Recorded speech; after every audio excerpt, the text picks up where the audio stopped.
Hi everybody, this is the baseball head, the amazing, spectacular, terrific, the great one, the people's champion. Your host, welcome back to the baseball head. Hopefully you like this video, hit that subscribe button. We're almost at 5,000 subscribers. That's nothing to sneeze at. This is a great barometer for the channel, is to hit that 5,000 subscriber mark. This is not a channel that gets 28 views on a video, but your host is very proud of that, and I thank you for watching all these years. I hope we will get to 10,000 subscribers. The next big goal for the channel is 10,000. We're going to get there hopefully very quickly. Been doing a lot more content for you.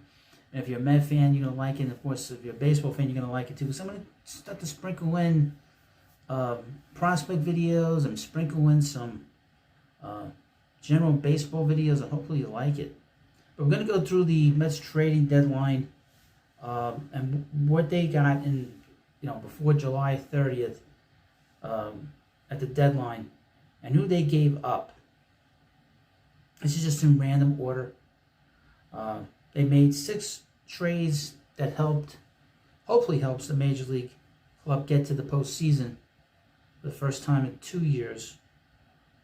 First trade I'm going to talk about is the Marlins trade that they made very late before the deadline struck 6 o'clock. And that's for Wescar Brazoban, right-handed reliever. And the Mets sent Wilfredo Lara. Now, Wilfredo Lara is an infielder, outfielder. I know the Mets farm system a little bit now from where we were last year. And Lara is a guy that's not considered, he's considered, he might get to the major leagues, he might not get to the major leagues. He's a guy that's going to be a utility player at best.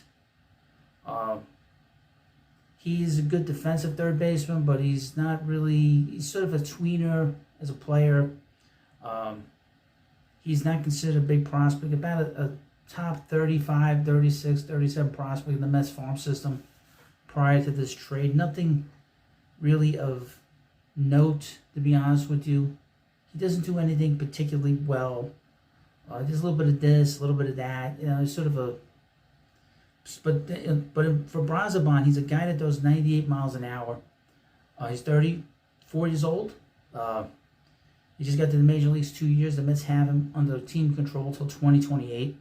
This is a very smart deal, and he's had a really good year for the Marlins. Tyler Zubar, and they picked him up from the Rays. He had been pitching for the Long Island Ducks for this season. This is the second player the Mets have acquired from the Ducks in the past week or so. They also picked up Jackie Bradley Jr., put him in the minors. Zubar is going to be basically, he's going to be in the Mets, on the Mets 26-man roster. But the Rays traded him, and they got Paul Gervais, who's a middle reliever. Could be a guy that pitches late in the game. He's 6'10".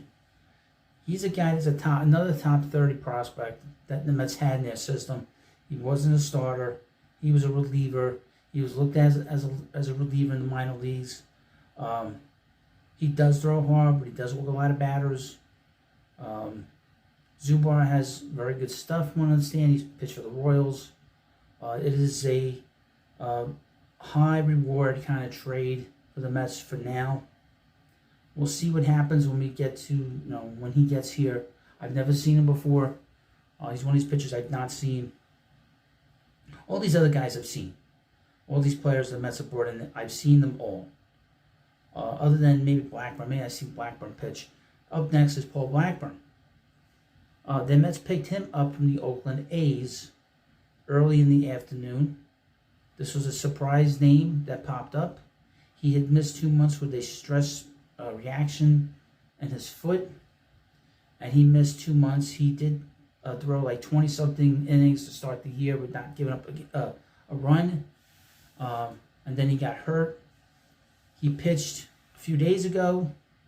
We'll see at what point the Mets put him in the rotation. The Mets have a day off on Thursday, so we'll see how the Mets simulate him into the rotation. But the Mets, this might have been the best prospect the Mets gave up in any of these trades, and that's Cade Morrison. He's a prospect that they drafted last year. He's a third-round pick from last year. He's a pitcher that had been really dominating in the last few weeks. and it's one of his last starts for the Mets in the minor leagues in Brooklyn. He had pitched a no-hitter into the 7th inning, so he's a pitcher to keep an eye on. And he's 22 years old, so he's fairly close to the major leagues in terms of age. So it's not going to take him long. He's in high A, single A. It's a good chance he could pitch another year or two in the major leagues, and we'll see how he develops. He might be the one pitcher and the one player the Mets traded that could come back somewhat to be a successful player.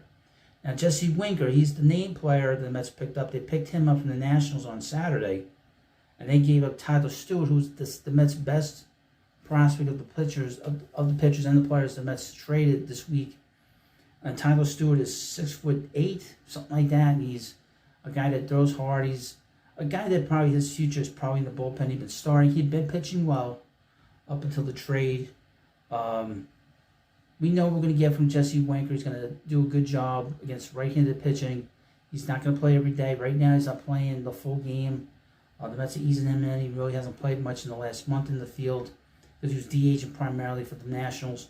But Tyler Stewart is a pitcher to keep an eye on. He will be in the major leagues, I think, for the Nationals at some point, maybe the next year or so.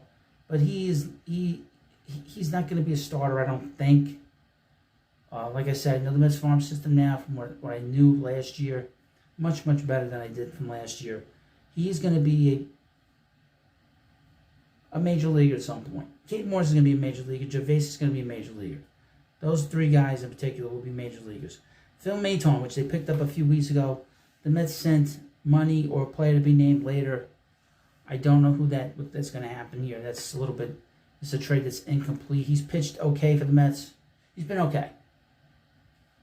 And he's pitched really well in postseason, and he'll be a key down the line. Another guy they brought in, Ryan Stanek, another guy that's pitched well in postseason.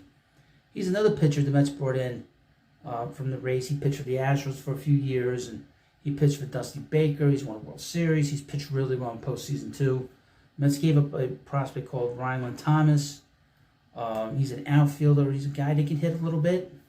I think he'll be a major leaguer, probably a 4th or 5th outfielder on a team. He'll be a good defensive player, a good bat off the bench, but he doesn't have a lot of power. So he's sort of incomplete in terms of as a hitter and as a player. But he was, prior to the season, MLB.com had him ranked number 30 in the Mets prospects list that they put out. And really he is a guy that could be a platoon player at best, a 4th or 5th outfielder at worst. But he will be a major leaguer. Of the 5 players that have been moved in this, the only one that will have a difficult time getting to the majors is Wilfredo Lara. But I would mention it is the Marlins, and they'll give him a chance. But this is sort of my take on these players that the Mets gave up. They didn't give up any of the big prospects. They didn't give up guys like Jet Williams, Drew Gilbert. The Mets were very disciplined in this trade deadline, and even though people wanted them to go all out, all in, but this is not the all-in season. This is a season about building. It's a season about evaluating the major league team and, of course, building the farm system up. And, of course, as you know, a couple weeks ago we had the draft. So these players will get replaced. Some major league players in the offseason will get traded. The Mets will bring in some of the prospects. Who knows? Or prospects will get traded for other prospects that the Mets have need of. But this was a very good trade, I think. A very good trade deadline. Very disciplined, very straightforward. There was no multiple players going to these different major leaguers, quote unquote. And it was a very interesting trade deadline accumulation of talent by David Stern. So you let me know what you think about this video. And of course, we'll have plenty of videos on this channel, at least 3 videos a day. We're going to have plenty of stuff going forward. And it's been very hectic here doing all these long live streams. It's not going to be a live stream for a while. But you're going to have plenty of videos here, so you have a lot to chew on, a lot of fun. And of course, hit that subscribe button. We're almost at 5,000 subscribers, and I can't thank you enough. Have a good day, and I'll see you later.